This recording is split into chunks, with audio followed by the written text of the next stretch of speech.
Hello welcome dear students. आज हम Rajasthan economic survey का जो अपना इम्पोर्टेंट एमसीक्यू सेशन है उसको कंडक्ट करने जाएंगे।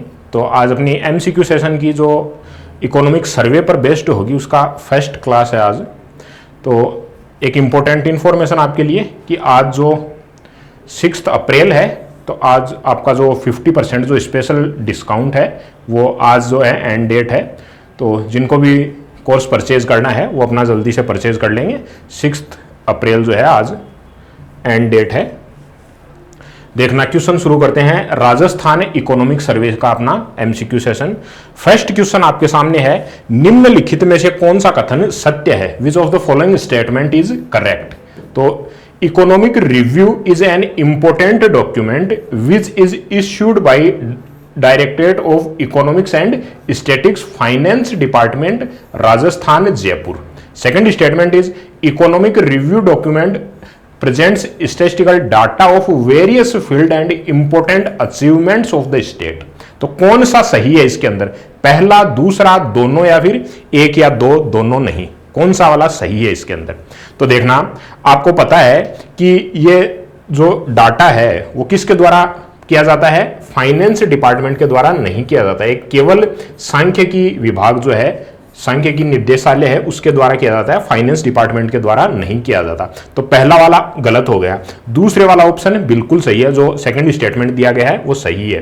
तो कोड कौन सा सही हुआ? केवल 2, only 2 is the correct answer. ठीक है, तो आपको ध्यान में रखना है कि जो सांख्यिकी विभाग है वित्त विभाग द्वारा नहीं किया जाता है, वित्त विभाग द्वारा नहीं किया जाता है। ठीक है ना। इकोनॉमिक रिव्यू है उसके अंदर स्टार्ट में भी अपना लिखा हुआ है।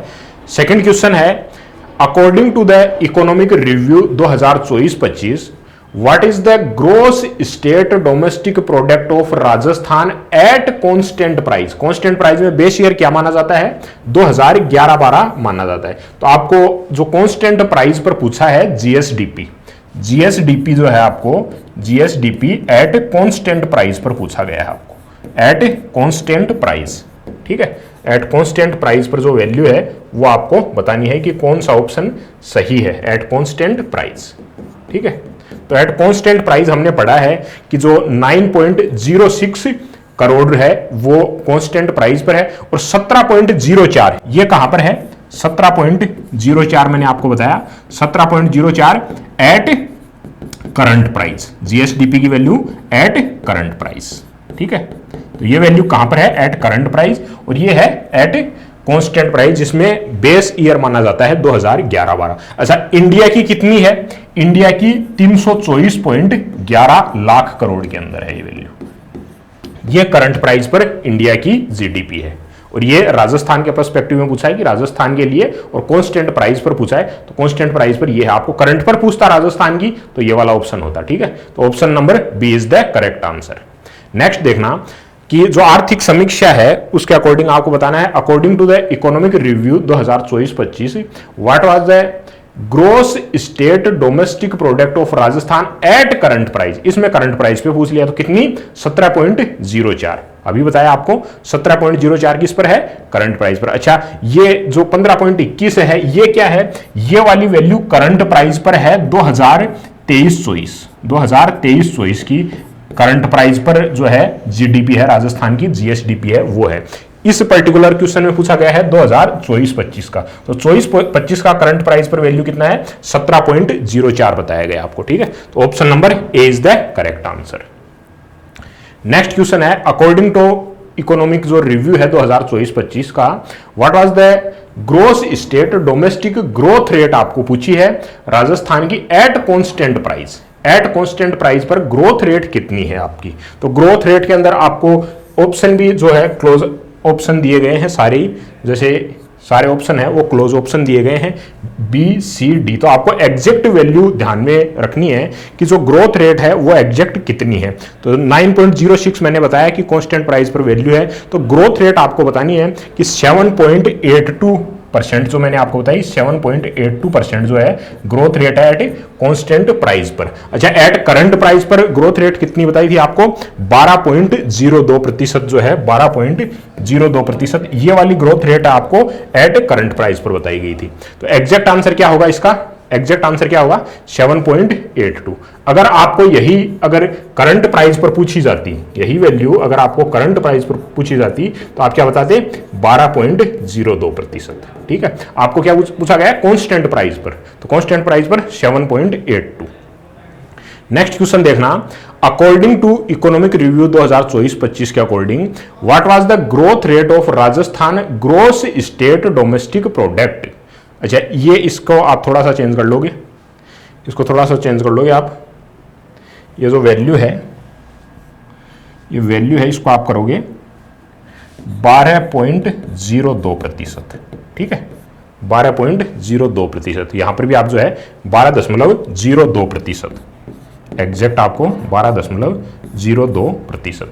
तो इसका करेक्ट आंसर क्या हो जाएगा, जो एट आपको डोमेस्टिक जीएसडीपी की वैल्यू पूछी है, आपको एट ग्रोथ रेट पूछी है, करंट प्राइस पर जो पूछी है, तो 12.02। ठीक है, तो option D is the correct answer. D कौन सा होगा, यहां पर काट के आप लिख लोगे 12.02%, ऑप्शन नंबर डी।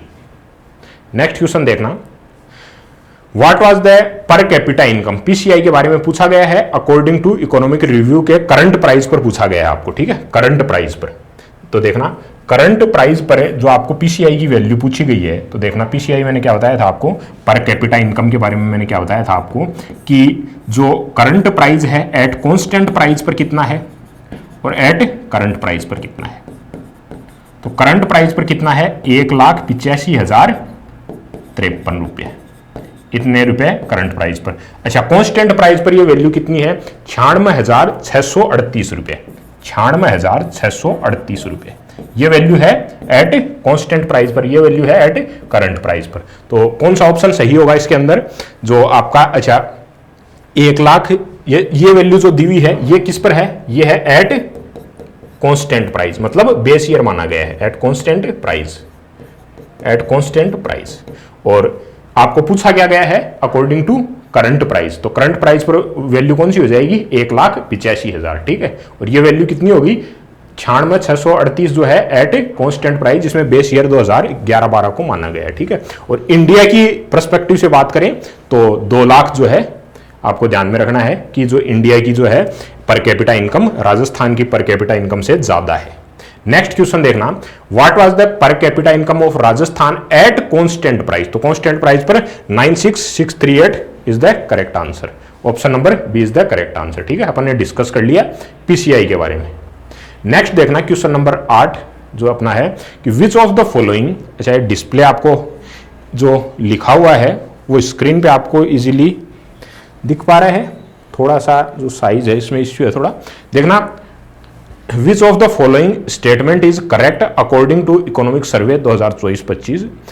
देखना पर कैपिटा इनकम इज कैलकुलेटेड, क्या बोला गया है, पर capita income is calculated by net state domestic product by the mid year total population of the state. तो मैंने क्या बताया था, देखना आपको मैंने बोला था आपको पहले तो जो अपनी बात हुई थी कि जीएसडीपी, जीएसडीपी के बाद में मैंने बताया था एनएसडीपी, और एनएसडीपी के बाद में बताया था पर कैपिटा इनकम। तो पर कैपिटा इनकम कैसे कैलकुलेट किए थे हम, पर कैपिटा इनकम में हमने बोला था कि एनएसडीपी डिवाइड बाई जो मिडिल क्लास पॉपुलेशन है, जो मिडिल क्लास पॉपुलेशन है, मिडिल क्लास पॉपुलेशन है किस ईयर के बीच में 15 to 64, 15 से 64 वर्ष के बीच की आयु वर्ग के जो मिडिल क्लास पॉपुलेशन है, उस मिडिल क्लास पॉपुलेशन का अपन सम लेते हैं, sum of middle class population of that state, middle class population of that state, of the state. ठीक है, तो मिडिल क्लास पॉपुलेशन है उसका जो मध्यम वर्गीय कुल जनसंख्या है उससे विभाजित किया जाता है। सेकंड दे रखा है कि पर capita income is an indicator of standard of living and welfare of people, कि मैंने आपको बताया था कि पीसीआई क्या है, प्रोस्पेरिटी का साइन है, बताया था ना मैंने कि लाइफ लिविंगहुड क्या है, लाइफ स्टाइल क्या है, उसके बारे में आपको बताता है पर capita income. At current price, per capita income is increased by 6.88%, 6.88% compare to previous year जो है आपको एट करंट प्राइस पर पीसीआई की वैल्यू कितनी ग्रो हुई है। तो करंट प्राइस पर मैंने आपको बताया कि कांस्टेंट प्राइस पर तो वैल्यू है 6.88, कांस्टेंट प्राइस पर जो इंक्रीज हुई है वो है यहां पर इन्होंने लिख दिया कि एट करंट प्राइस। तो ये करंट प्राइस पर नहीं है, करंट प्राइस पर मैंने आपको जो वैल्यू बताई थी दैट इज 11.04। तो करंट प्राइस पर ये वैल्यू कितनी है 11.04। ये 6.88 यहां पर लिखा हुआ है वो क्या है करंट प्राइस पर नहीं है, कांस्टेंट प्राइस पर है। ठीक है, तो थर्ड का जो है वो गलत हो गया, थर्ड वाला यहां पर ये जो है थर्ड वाला गलत हो गया, बाकी फर्स्ट और सेकंड सही है। तो option B is the correct answer. ये 6.88% किस पर है at constant price, at constant price. अच्छा यहां पर 6.88 की जगह क्या होना चाहिए था 11.04% यहां पर एग्जैक्ट होना चाहिए था, तब ये स्टेटमेंट जो है सही होता। ठीक है, तो नेक्स्ट क्वेश्चन देखना कि आर्थिक समीक्षा इसमें दे रखा है कि स्थिर कीमतों पर देखना what was the net state domestic product at constant price as per economic survey, जो लेटेस्ट इकोनॉमिक सर्वे है उसके अकॉर्डिंग देखना क्या बोला गया है कि net state domestic product NSDP पूछा है आपको एट कांस्टेंट प्राइस, एनएसडीपी पूछा है एट कांस्टेंट प्राइस। तो एनएसडीपी को अपन पूरा लिख लेते हैं, एनएसडीपी के बारे में यहां पे एनएसडीपी, एनएसडीपी तो NSDP at constant price, at constant price, और NSDP at current price, NSDP at current price, दोनों पर जो वैल्यू है उसको अपन नोट डाउन कर लेते हैं। तो आपको एनएसडीपी के बारे में याद रखना है कि एनएसडीपी की जो वैल्यू है at constant price 7.96 lakh crore, 7.96, मैं इसको सही से लिख देता हूं 7.96 लाख करोड़। ठीक है, और एट करंट प्राइस की अगर हम बात करें तो ये वैल्यू कितनी बनती है 15.24 लाख करोड़, 15.24 लाख करोड़, 15.24 लाख करोड़ के अंदर। और सबसे इंपॉर्टेंट इसमें आपको ग्रोथ रेट है उसके बारे में पूछा जाता है। तो यहां पर ग्रोथ रेट कितनी है 8.03% जो है वो ग्रोथ रेट है एट कांस्टेंट प्राइस, और एट करंट प्राइस पर अगर हम बात करें तो 12.23% जो है वो ग्रोथ रेट है, 12.23% जो है एट जो करंट प्राइस पर ग्रोथ रेट है किसके अंदर एनएसडीपी के अंदर। तो ये सारा डाटा एनएसडीपी के अंदर आपको प्रीवियस लेक्चर के अंदर भी लिखाया गया है। यहां पर जो क्वेश्चन पूछा गया है कि एट कांस्टेंट प्राइस, तो कांस्टेंट प्राइस पर कितनी है इकोनॉमिक 7.96, तो 7.96 ये वैल्यू। अच्छा 15.24 ये किस पर है, ये जो वैल्यू है वो है at current price, at current price. आपको कांस्टेंट के लिए पूछा गया है, ये वैल्यू है एट करंट प्राइस पर। ठीक है, तो option A is the correct answer. ठीक है, option A is the correct answer. अगर यहां पर कांस्टेंट प्राइस की बजाय करंट प्राइस पूछता तो आपका क्या आंसर होता, ऑप्शन नंबर बी। ठीक है, नेक्स्ट देखना अकॉर्डिंग टू इकोनॉमिक सर्वे जो आपका परसेंटेज इंक्रीज है एनएसडीपी के अंदर, परसेंटेज इंक्रीज है at constant price, constant price पर जो परसेंटेज इंक्रीज हुआ है तो मैंने बताया था 8.03%, 8.03% जो है ये जो है कांस्टेंट प्राइस पर, ये तो जो है कांस्टेंट प्राइस पर है, और ये 12.23% ये करंट प्राइस पर है, ये करंट प्राइस पर है। ठीक है, तो आपको कांस्टेंट प्राइस के लिए पूछा है तो option number A is the correct answer, option A is the correct answer. Next देखना अकॉर्डिंग टू इकोनॉमिक सर्वे 2024-25 के according what percentage contribution did the primary sector, मतलब एग्रीकल्चर और जो अलाइड सेक्टर है make the gross state value addition, GSVA, GSVA के बारे में पूछा आपको, जीएसवीए। तो जीएसवीए और जीएसवीए कहां पर पूछा है आपको, जीएसवीए की वैल्यू आपको पूछी है at current price, GSVA at current price. ठीक है, तो जीएसवीए के बारे में देखते हैं। जीएसवीए में अगर एग्रीकल्चर के लिए पूछा है तो एग्रीकल्चर की बात करेंगे अपन, जीएसवीए एट एग्रीकल्चर में लिख देता हूं यहां पर आपको GSVA in agriculture, GSVA in agriculture. तो एग्रीकल्चर के लिए at constant price, at constant price और at current price, at current price, दोनों के लिए जो वैल्यू है हमें ध्यान में रखनी है कि जीएसवीए की जो आपके लिए करंट प्राइस पर जो वैल्यू है और कांस्टेंट प्राइस पर वैल्यू है, तो कांस्टेंट प्राइस पर तो 26.54%। ठीक है, इतना जो कंट्रीब्यूशन है वो आपका कांस्टेंट प्राइस पर है। और करंट प्राइस पर हम देखें तो 26.29%, 26.92%। अच्छा, यहां पर जो करंट प्राइस के लिए पूछा गया है तो ये वैल्यू किस पर है? करंट प्राइस पर है। और ये जो वैल्यू दी गई है वो किस पर है? ये कांस्टेंट प्राइस पर है, कांस्टेंट प्राइस पर है जो एग्रीकल्चर सेक्टर है उसका जीएसवीए के अंदर कंट्रीब्यूशन। तो यहां पर ऑप्शन कौन सा सही हो गया? करंट के लिए पूछा है तो बी ऑप्शन आपके लिए करेक्ट आंसर हो गया। ठीक है, बी ऑप्शन आपके लिए करेक्ट आंसर हो गया। नेक्स्ट देखना, what is the correct descending order बताना है आपको sub sector of primary sector in terms of their contribution at current price. At current price, current price पर आपको जो है इनका डिसेंडिंग ऑर्डर बताना है। जो भी सेक्टर्स, प्राइमरी सेक्टर्स दिए गए हैं उनका डिसेंडिंग ऑर्डर आपको बताना है। तो आपको सबके लिए वैल्यूज जो लिखाई गई थी उनके अकॉर्डिंग जो एग्जैक्ट आंसर है वो क्या होगा आपका? एनिमल हस्बेंड्री, देन आपका क्रॉप्स एंड देन फॉरेस्ट्री और देन फिशेज जो हैं, आपको जो डायग्राम के थ्रू भी बताया गया था। तो option D is the correct answer. आपको डिसेंडिंग ऑर्डर बताना था, सबसे इंपॉर्टेंट आपको डिसेंडिंग ऑर्डर के अंदर बताना है। ठीक है, नेक्स्ट क्वेश्चन है कि according to the economic survey 2024-25 के according what was the contribution of secondary sector, मतलब इंडस्ट्रियल सेक्टर का जीएसवीए बताना है एट कांस्टेंट प्राइस। अब जीएसवीए अगेन देखना, जीएसवीए किसके लिए बता रहा हूं मैं? इंडस्ट्री के लिए। जीएसवीए किसके लिए? इंडस्ट्री के लिए, इंडस्ट्री के लिए। तो इंडस्ट्री के लिए एट कांस्टेंट प्राइस और at current price, at constant price और at current price, at current price. ठीक है, तो एट कांस्टेंट प्राइस जो इंडस्ट्रियल सेक्टर है उसके लिए कितना है? 28.39%। 28.39% जो कंट्रीब्यूशन है एट कांस्टेंट प्राइस। और एट करंट प्राइस पर हम देखें तो 27.16%। ये क्या है? At current price. आपको लिए क्या बोला है कि कांस्टेंट प्राइस पर बताना है, तो कांस्टेंट प्राइस पर 28.39%। तो ये जो वैल्यू है ये तो है कांस्टेंट पर, और 27.16 ये जो वैल्यू है ये है करंट पर।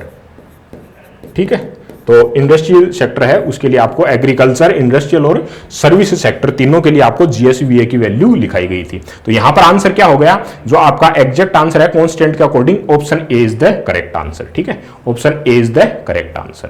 नेक्स्ट क्वेश्चन देखना कि जो विच sub sector of the secondary sector has the least contribution, least contribution जो है आपको किस बताना है? करंट प्राइस पर बताना है, एट करंट प्राइस पर बताना है। तो सबसे पहले मैंने आपको जो ये सीक्वेंस लिखाई थी उसके अकॉर्डिंग आपको सबसे स्टार्ट में मैंने बताया था कि जो सबसे ज्यादा कंट्रीब्यूट करता है वो जो सेक्टर है, जो कंस्ट्रक्शन सेक्टर है वो सबसे ज्यादा कंट्रीब्यूट करता है, देन रेजिडेंशियल करता है, देन पब्लिक एडमिनिस्ट्रेशन को बोला जाता है, उसके बाद में जो मैन्युफैक्चरिंग सेक्टर है वो कंट्रीब्यूट करता है। तो आपको इसमें बोला गया है कि लीस्ट जो कंट्रीब्यूशन है एट करंट प्राइस। तो इलेक्ट्रिसिटी, गैस, पावर सप्लाई और अदर यूटिलिटीज हैं वो जो सबसे लीस्ट कंट्रीब्यूशन जो है, सबसे कम कंट्रीब्यूशन किसका है? जो आपका है जीएसवीए का आपको चार्ट बनाया गया था उसके according option D is the correct answer. ठीक है, नेक्स्ट देखना कि according to the economic survey आपको कंट्रीब्यूशन बताना है टर्सरी सेक्टर का, और जीएसवीए की वैल्यू है, अब देखना टर्सरी सेक्टर है मतलब सर्विस सेक्टर की बात हो रही है। तो जीएसवीए देखना, जीएसवीए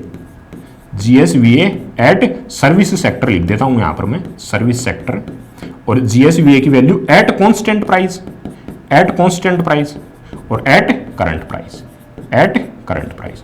दोनों के लिए आपको वैल्यू ध्यान में रखनी है कि कांस्टेंट पर कितनी है और करंट पर वैल्यू कितनी है। तो कांस्टेंट की बात करेंगे तो कांस्टेंट पर जीएसवीए की जो वैल्यू है हमारे पास में वो आएगी जो 45.07%। ठीक है, ये वैल्यू जो है एट कांस्टेंट प्राइस, और करंट प्राइस पर हम बोलेंगे तो 45.29। ये जो वैल्यू है यहां पर, ये जो वैल्यू है एट करंट प्राइस 45.92%, ये वैल्यू है करंट प्राइस पर। ये अगर कांस्टेंट बोलता तो ये वाला आंसर सही होता, एट कांस्टेंट प्राइस। ठीक है, तो यहां पर आंसर कौन सा सही हो गया? Option number B is the correct answer. ठीक है, नेक्स्ट देखना कि अकॉर्डिंग टू प्रिविलिंग जो प्राइस जो है, प्रीलिंग प्राइजेज जो है, which sub sector has the highest contribution बताना है आपका टर्सरी सेक्टर के अंदर। टर्सरी सेक्टर के अंदर जो सबसे ज्यादा कंट्रीब्यूट करता है वो कौन सा करता है? ट्रेड, होटल्स और जो रेस्टोरेंट्स हैं। आपको मैंने जो डायग्राम बना के बताया था, जो पूरा डायग्राम बनवाया था, उसके अंदर मैंने बताया था कि ट्रेड्स वगैरह जो हैं, होटल्स वगैरह हैं, जलपान जलागर ये होते हैं, होटल वगैरह हैं, वो सर्विस सेक्टर, सबसे ग्रोइंग सेक्टर भी सर्विस सेक्टर ही है। और सर्विस सेक्टर के अंदर भी सबसे जो आपको कंट्रीब्यूशन है वो होटल्स हैं, रेस्टोरेंट्स हैं, जो ट्रांसपोर्टेशन सर्विस हैं, वो सबसे ज़्यादा जो है ग्रोइंग सेक्टर है टर्सरी सेक्टर के अंदर भी। और टर्सरी सेक्टर सर्विस सेक्टर है अपने आप में भी, सबसे ज़्यादा ग्रोथ रेट सबसे ज़्यादा भी टर्सरी सेक्टर के अंदर ही है, और वो भी सर्विस सेक्टर के अंदर। ठीक है, नेक्स्ट देखना, विच, ये इसमें बोला है what is the base year. Base year बताया गया है होलसेल प्राइस इंडेक्स के लिए। तो मैंने आपको स्टार्टिंग के अंदर बताया था कि जो प्राइस स्टैटिक्स है उसके अंदर मैंने बताया था आपको, एक तो होलसेल प्राइस इंडेक्स बताया था, एक कस्टमर जो है, कंज्यूमर जो करता है उसके लिए सीपीआई जो कंज्यूमर प्राइस इंडेक्स, और एक होलसेल प्राइस इंडेक्स। तो बेस ईयर जो जीएसवीए है या जीडीपी है या एनएसडीपी है, उनके लिए बेस ईयर हमने क्या माना था? 2011-12। अच्छा, जो आपका होलसेल प्राइस इंडेक्स है उसके लिए आपने बेस ईयर क्या बताया था? 1999 से 2000। ये जो फाइनेंशियल ईयर था उसके लिए हमने बोला था कि जो होलसेल प्राइस इंडेक्स है उसके लिए बेस ईयर कौन सा है? 1999-2000। तो option C is the correct answer. 2011-12 ये किसके लिए बेस ईयर है? ये बेस ईयर है आपका, मैंने बोला है जीडीपी के लिए या फिर एनडीपी के लिए या फिर आपका जीएसवीए के लिए आपका बेस ईयर, ये सब के लिए, पीसीआई के लिए, पीसीआई के लिए, जीएसवीए के लिए, और आपका जीएफसीएफ जो मैंने बताया था वो तो एग्जैक्ट वैल्यू यहाँ पर तो ये बताई थी, तो इसको तो मैं खैर हटा देता हूँ। बाकी जो जीएसवीए, इन सब के लिए जो बेस ईयर कौन सा था? 2011-12 था। आपको पूछा है होलसेल प्राइस इंडेक्स है उसके लिए बेस ईयर कौन सा है? तो 1999-2000। ठीक है, नेक्स्ट क्वेश्चन है which of the following statement is correct. जो करेक्ट स्टेटमेंट है वो बताना है आपको। तो होलसेल प्राइस इंडेक्स है उसके लिए बताए, इसमें क्वेश्चन पूछा गया है कि इसमें कितनी कमोडिटीज हैं उनको इंक्लूड किया गया है। तो स्टार्टिंग में मैंने बताया था आपको कि 154 कमोडिटीज हैं उनको इंक्लूड किया गया है। इसमें मैंने आपको बताया था स्टार्टिंग में कि प्राइमरी के अंदर एग्रीकल्चर आता है और मिनरल्स आता है, जिसके अंदर 75 जो हैं आर्टिकल्स हैं उनको इंक्लूड किया गया है। नेक्स्ट मैंने आपको बताया था कि जिसके अंदर मैन्युफैक्चरिंग है जिसमें 69 जो कमोडिटीज हैं उनको ऐड किया गया है। फ्यूल एंड पावर है उसके अंदर 10 कमोडिटीज को इंक्लूड किया गया है। तो यहां पर क्या पूछा गया है? There are 154 items in the wholesale price index out of which most of the item in secondary group. In secondary group, ये प्राइमरी है, ये सेकेंडरी है, ये टर्सरी है। नेक्स्ट है primary group has the highest weightage in the WPI. तो second option है exact है आपका जो आंसर है, जो इसमें हाईएस्ट वेटेज ये वाली जो वैल्यू है यहां पर देखना, वेटेज सबसे ज्यादा जो है, सबसे ज्यादा वेटेज जो है वो आपका जो प्राइमरी ग्रुप है उसका नहीं बताया जाता है। सबसे ज्यादा वेटेज जो है यहां पर आपको भारांकन जो है, सबसे ज्यादा भारांश जो बताया जाता है वो आपका 49.85 बताया जाता है। जो सेकेंडरी सेक्टर है उसका बताया जाता है। हाईएस्ट जो भारांश वेटेज है, कितना वेटेज बताया जाता है? 49.85। जो 69 यहां पर, ये जो 69 मैंने लिखा है, इनका वेटेज कितना बताया जाता है? 49.85% जो है इनका वेटेज बताया जाता है। जो प्रोडक्ट मैंने आपको बताया कि जो मैन्युफैक्चरिंग सेक्टर के अंदर आते हैं उनका 49.85% वेटेज बताया जाता है। और प्राइमरी में जो 75 जो आर्टिकल मैंने बताए आपको, नंबर ऑफ आर्टिकल्स हैं 75, जिनका वेटेज होता है 33.89%। ठीक है, तो इसमें क्या बोला गया है कि प्राइमरी ग्रुप है उनका हाईएस्ट वेटेज है। प्राइमरी ग्रुप में आर्टिकल सबसे ज्यादा हैं लेकिन वेटेज कम है। प्राइमरी के अंदर आर्टिकल कितने हैं? 75, और उनका वेटेज कितना है? 33.89%। इसमें क्या बोला गया? हाईएस्ट। तो हाईएस्ट किसका है? हाईएस्ट है जो आपका मैन्युफैक्चरिंग सेक्टर है, जो कि सेकेंडरी सेक्टर है। तो यहां पर सेकेंडरी जो सेक्टर है उसका है। तो ऑप्शन सेकंड वाला ऑप्शन गलत हो गया। और होलसेल प्राइस इंडेक्स के अंदर बोला गया है कि मोस्ट ऑफ द आइटम्स सबसे ज्यादा प्राइमरी सेक्टर में है। आइटम्स सबसे ज्यादा प्राइमरी सेक्टर में है, तो यहां पर ये क्या लिखा हुआ है, सेकेंडरी, तो ये बात भी गलत हो गई। ठीक है, तो दोनों जो बातें हैं वो गलत हो गई स्टेटमेंट। तो इसमें ना तो एक सही है ना ही दो, तो ऑप्शन जो लास्ट वाला ऑप्शन आपको दिया गया है डी ऑप्शन जो है neither one nor two is the correct answer. Next देखना कि which of the following statement is correct. Correct statement आपको देखना है यहां पर, तो देखना the highest increase in WPI in 2024 as compare to 2023 में बोला गया है occur in the primary group. The wholesale price index in 2024 was 394.68 394.68 किसमें 2024 के अंदर, और होलसेल प्राइस इंडेक्स इंक्रीज 1.75% किसकी बजाय 2023 में 24 की बजाय कितना इंक्रीमेंट हुआ है, 1.75% जो है इंक्रीज हुआ है होलसेल प्राइस इंडेक्स के अंदर WPI के अंदर। तो इसमें बताना है आपको कि कौन सा आंसर जो है सही है, इसके अंदर कौन सा आंसर जो है एग्जैक्ट बताया गया है। तो देखना WPI इंडेक्स आपको मैंने बताया था, उसके अकॉर्डिंग आप देखना कि इसमें ऑप्शन जो हैं हमें जो दिए गए हैं ऑप्शन, उसके अकॉर्डिंग जो तीनों स्टेटमेंट्स हैं वो सही आपको स्टेटमेंट बोले गए हैं। तो option A, B and C is the correct answer. तीनों जो हैं सही हैं। जो ये परसेंटेज बताया गया है 1.75 और ये वैल्यू हमने बताई गई है जो होलसेल प्राइस इंडेक्स की 394.68। ठीक है, तो आपको यहाँ पर मैं एग्जैक्ट डाटा भी नोट डाउन करवा देता हूँ कि जो WPI इंडेक्स है उसके अंदर जो ये वृद्धि हुई है 387.90 से लेके 387.90, जैसे आपको मैं अगर 2023 की बात करूं तो 387.90 WPI इंडेक्स था और 2024 में बढ़ करके कितना हो गया 394.68। तो इसमें इंक्रीज कितना हुआ है, इंक्रीज हुआ है 1.75% का इंक्रीज हुआ है। ठीक है, 1.75% का इंक्रीज हुआ है। तो सेकंड और थर्ड करेक्ट। और स्टार्ट का किया है हाईएस्ट इंक्रीज इन WPI 2023 के कंपेयर में 24 में सबसे ज्यादा प्राइमरी ग्रुप के अंदर जो हाईएस्ट इंक्रीज हुआ है वो कितना आपको इंक्रीज हुआ है, WPI इंडेक्स जो इंक्रीज हुआ है वो 4.16%। जो प्राइमरी सेक्टर के अंदर जो इंक्रीज हुआ है हाईएस्ट इंक्रीज कितना हुआ है 4.16% जो है सबसे ज्यादा इंक्रीज हुआ है जो प्राइमरी सेक्टर के अंदर हाईएस्ट इंक्रीज हुआ है। ठीक है, कितना हुआ है 4.16%। तो तीनों स्टेटमेंट हैं वो सही हो गए। तो ऑप्शन 1, 2 एंड 3 तो तीनों ऑप्शन आपको लगाना है, तो that is D is the correct answer. आज की क्लास का लास्ट क्वेश्चन देखना कि which of the following statement is false. कौन सा गलत है ये बताना, आपको कौन सा गलत है वो बताना है। बेस ईयर जो माना गया है WPI IW के अंदर 2016 को बेस ईयर माना गया है। ठीक है, तो CPI का इंडेक्स जो था उसमें मैंने आपको 4 जो नोट डाउन कराए, जैसे आपको CPI के अंदर मैंने स्टार्ट के अंदर लिखाया था कि CPI IW, CPI AL, CPI RL और CPI RU एंड जो कंबाइंड सी के लिए बताया गया था। तो उसमें IW के लिए मैंने आपको बताया था कि आधार वर्ष जो है बेस ईयर 2016 को माना जाता है। CPI AL के लिए 1986-87, इसी प्रकार जो CPI RL है उसके लिए भी 1986-87 और CPI जो rural, urban rural and combined जो है उनके लिए आपको बेस ईयर मैंने बताया था कि 2012 को बेस ईयर माना जाता है। ठीक है, तो ये सारे बेस ईयर आपको जो चारों CPI है उनके बारे में आपको बेस ईयर ध्यान में रखना है। यहां पर CPI IW के लिए पूछा तो बेस ईयर कौन सा है 2016, तो ऑप्शन जो पहला है वो ऑप्शन सही है। मतलब आपको गलत स्टेटमेंट इसमें करना है कि पिक करना है गलत कौन सा है। CPI IW किसके द्वारा रिलीज किया जाता है,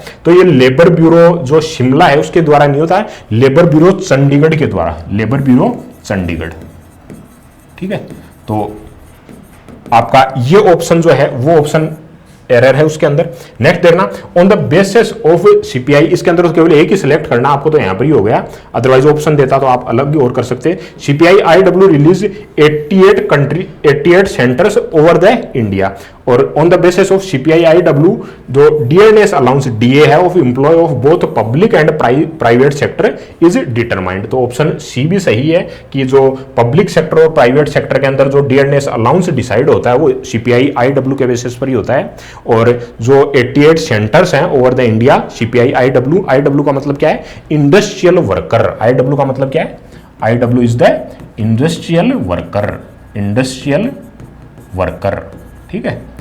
और कभी इसका बेस ईयर माना जाता है 2016 के अंदर इसको बेस ईयर को मानते हैं। और ये जो रिलीज किया जाता है दैट इज अपना मैंने बताया लेबर ब्यूरो श्रम आयोग है, कहाँ, चंडीगढ़ द्वारा जारी किया जाता है। तो ऑप्शन बी जो यहां पर है, जो फॉल्स आपको पिक करना था, तो बी जो है वो फॉल्स है यहां पर, ठीक है। तो option B is the correct answer, क्योंकि फॉल्स को अपने को यहां पर चूज करना था, ठीक है।